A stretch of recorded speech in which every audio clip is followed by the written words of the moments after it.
হাজার হাজার বছর আগে বাবেল শহরে জন্ম নিয়েছিলেন হজরত ইব্রাহিম আলাইহিসসালাম।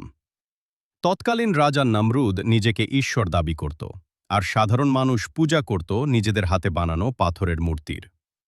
হজরত ইব্রাহিম আলাইহিসসালাম শৈশব থেকেই বুঝতে পেরেছিলেন এই জড় বস্তুগুলো কখনোই মানুষের সৃষ্টিকর্তা হতে পারে না। তিনি যখন বড় হলেন তখন একদিন শহরের সব মানুষ এক ধর্মীয় উৎসবে মেতে উঠেছিল। এই সুযোগে হজরত ইব্রাহিম আলাইহিসসালাম মূর্তিশালায় প্রবেশ করলেন এবং কুড়াল দিয়ে সব ছোট বড় মূর্তি ভেঙে চুরমার করে দিলেন। তবে তিনি সবচেয়ে বড় মূর্তিটির কাঁধে কুড়ালটি ঝুলিয়ে রেখে আসলেন। উৎসব শেষে মানুষ ফিরে এসে তাদের উপাস্যদের এই দশা দেখে ক্ষোভে ফেটে পড়ল। তারা হজরত ইব্রাহিম আলাইহিসসালামকে ডেকে এনে জিজ্ঞেস করল, আমাদের দেবতাদের এই অবস্থা কে করেছে? হজরত ইব্রাহিম আলাইহিসসালাম বুদ্ধিমত্তার সাথে জবাব দিলেন, এই যে বড় মূর্তিটি দেখছ, তাকেই জিজ্ঞেস করো না কেন, যদি সে কথা বলতে পারে। মানুষেরা মনে মনে লজ্জিত হল, কারণ তারা জানত পাথর কথা বলতে পারে না। কিন্তু সত্য জানার পরও অহংকারী রাজা নমরুদ এবং তার প্রজারা নিজেদের পরাজয় মেনে নিতে পারল না। তারা হজরত ইব্রাহিম আলাইহিসসালামকে চিরতরে শেষ করে দেওয়ার সিদ্ধান্ত নিল।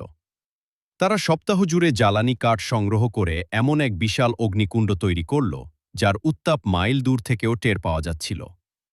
আগুনের তীব্রতায় আকাশের পাখিরাও উপর দিয়ে উড়ে যেতে পারছিল না। আগুন এতই উত্তপ্ত ছিল যে কেউ তার কাছে যাওয়ার সাহস পাচ্ছিল না। তাই হজরত ইব্রাহিম আলাইহিসসালামের হাত পা বেঁধে তাকে একটি বিশাল ক্যাটাপোল্ট বা গুলতির মধ্যে রাখা হল, যেন দূর থেকে আগুনের মাঝে ছুঁড়ে মারা যায়।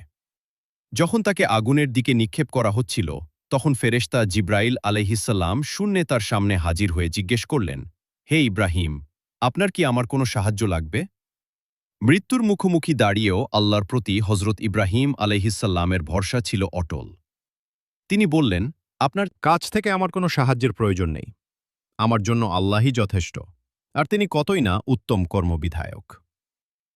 পরক্ষণেই হজরত ইব্রাহিম আলাইহিসসালামকে ছুঁড়ে দেওয়া হল সেই ভয়ঙ্কর অগ্নিগর্ভে। কিন্তু সৃষ্টির সব নিয়ম যার ইশারায় চলে, সেই মহান আল্লাহ তাআলা আগুনকে নির্দেশ দিলেন, হে আগুন, তুমি ইব্রাহিমের জন্য শীতল ও নিরাপদ হয়ে যাও। মুহূর্তের মধ্যে সেই লেলিহান শিখা এক মনোরম জান্নাতি বাগানে পরিণত হল।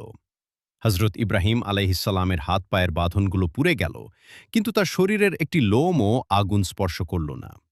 তিনি পরম শান্তিতে আগুনের মাঝে বসে রইলেন। কয়েকদিন পর যখন আগুন নিভে গেল, তখন নমরুদ এবং তার প্রজারা স্তব্ধ হয়ে দেখল হজরত ইব্রাহিম আলাইহিসসালাম সম্পূর্ণ অক্ষত অবস্থায় হাসি মুখে ছায়ের ভেতর থেকে হেঁটে বেরিয়ে আসছেন। এই